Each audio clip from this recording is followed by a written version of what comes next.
Extra Agagwirawo 100.2 Galaxy FM with Pamela Isamat. Mid-morning to Kone. What's happening?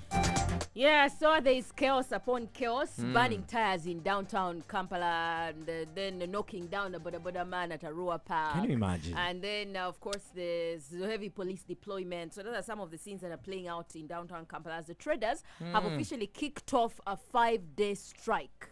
Sit-down protest. If you have seen the pictures, then you've noticed most of the shops have closed. The traders are saying we are closing shop, sitting back home until we are able to meet the president. Unless we meet the president, that's the head of state, we are not going to call off this strike. Yes. According to the Kasita spokesperson, Issa Chechicho, he says that they are meeting with the Ministry of Finance today, and they're going to be discussing this issue of IFRIS, the system that they don't understand.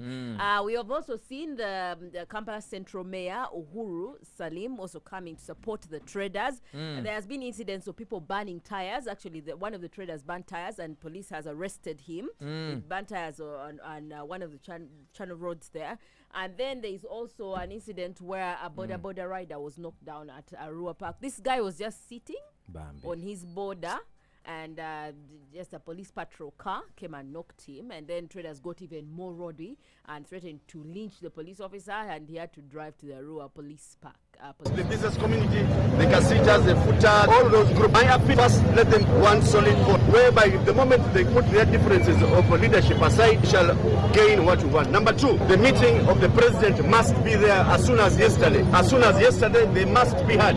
This business community that you see here, these are Ugandans that must be heard. So I am behind them. As soon as yesterday, they meet the president. And I know they're going to meet the president. Number two, these are stakeholders. They have been paying money. They have not been coming to government.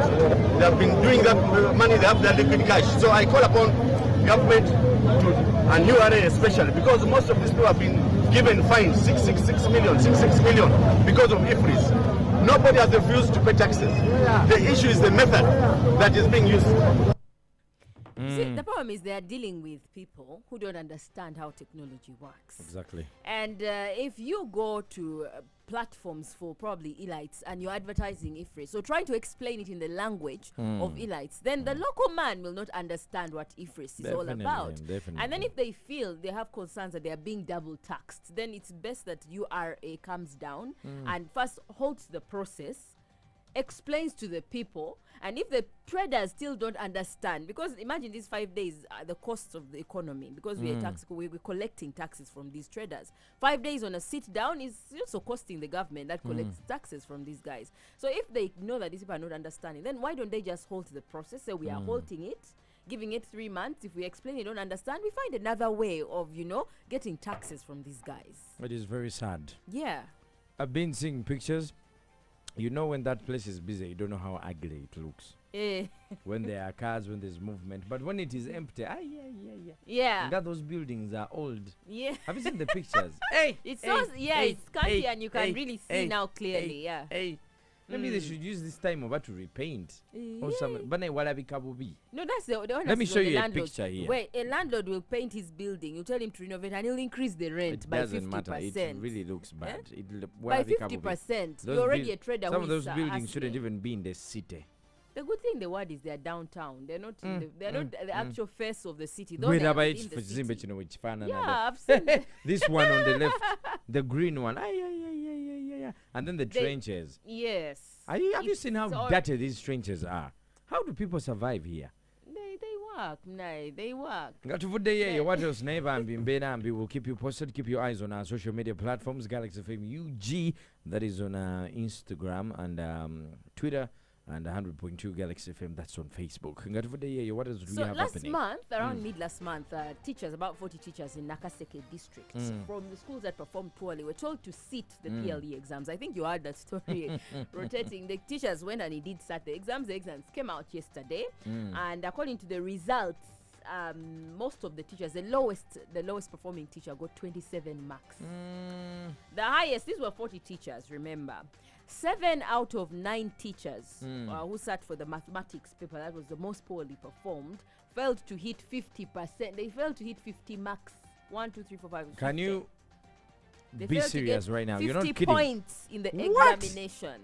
So the results are out, and according to the authorities in the district, they are saying they are still sad that these teachers failed to perform properly, even despite the fact, because the lowest got 27, the highest got 92. None of them hit 100 marks in the PLE paper. So what were they teaching really, honestly? 27 marks only out of 100.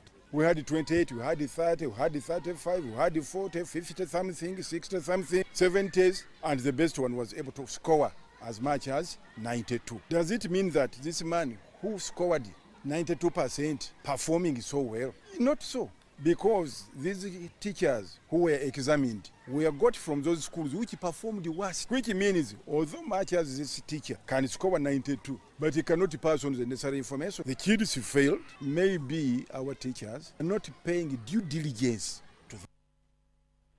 You're the teacher and then they tell you to reteach. I know. To receipt, sorry, To primary receipt for PLE. I don't. I resign. What do you mean you resign? Yeah, I think I You can need ban this Fachi. man. For By that parents, this is a lesson to you, because the parents sit, kids sit 4 papers. Yeah, leave alone secondary where you sit like 17 papers. Yes. 4 papers. This is a teacher doing a subject he actually teaches, and he can't hit 100%. Yeah. So what is the problem? Katinze Racho Bonda Bisanga teacher. I need to keep my respect as a teacher. No, actually teacher, and then you can't hit 100 marks. Seriously. Why do you put me on the spot? Why are you getting less than even 50, the Bible says, 50 points you in know a the Bible. mathematics paper? You know what that the Bible teach? says? Yeah, Do as I what? I say, not But what not I. as I. Hey, Pam. Those ones. We take you back to primary now. Those ones worked in the back. We take If you back. I know there are actually Hey. questions you've asked me here that I have failed to resonate with, because Yes. I am not in primary anymore. Yes. But I am in primary. I'm a teacher. I go to class every day, and then I teach. And you're these- paid for that. And I'm paid, leave alone even being paid.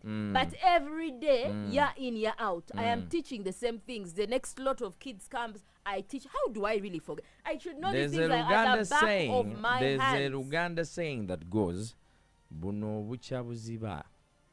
It's like asking you, Henry, who is the president of Uganda? Like, who is the mayor of Kampala, city? Who is, these are like, it's like almost like current affairs to you, because But this then is something Chakugamba, there's a that you Luganda do saying daily. that goes that buno bucha buziba, owenkanya, omwana, nyina. You know what that means? Please break it down. Pam, Elucidate. you have a daughter or a son? Or both? Both. Now you see your daughter, she can even grow and have much body mass than you. Yeah. She can be taller than you. Yeah. She can be prettier than you. Yeah. She can even slap you at some point. What point? Yeah, are you can't fight. driving? Buno buchabuzibo wenkano. No, Henry. You let's- see, let's you let's can teach a accept- student. Yeah. And I was going to say something, no, please. Let's accept. You can teach a student, but when honestly that student is bright, you just give them guidelines and they understand the things and then they pass. But when for you, you can't. You see, people No. can give you, I can give you the basics of digging. Or actually the perfect example is driving. You know that there are very many students that have come out as better drivers than their driving school teachers. Then I actually think you are as a teacher, probably you're in the wrong place. If you are not able, at least a teacher who performs and gets 92%. But if you're a teacher who is teaching year in, year out, every year candidates are coming to your class, you have been consistent for 5 or more years. And you can't even get 50%. And you can't get 50 points. Yeah? Or you're getting 27%. Not even, this is not in percentage. 27 Yes. marks, 1, 2, 3, 4 out of 100. Yes. Then you're in the wrong profession.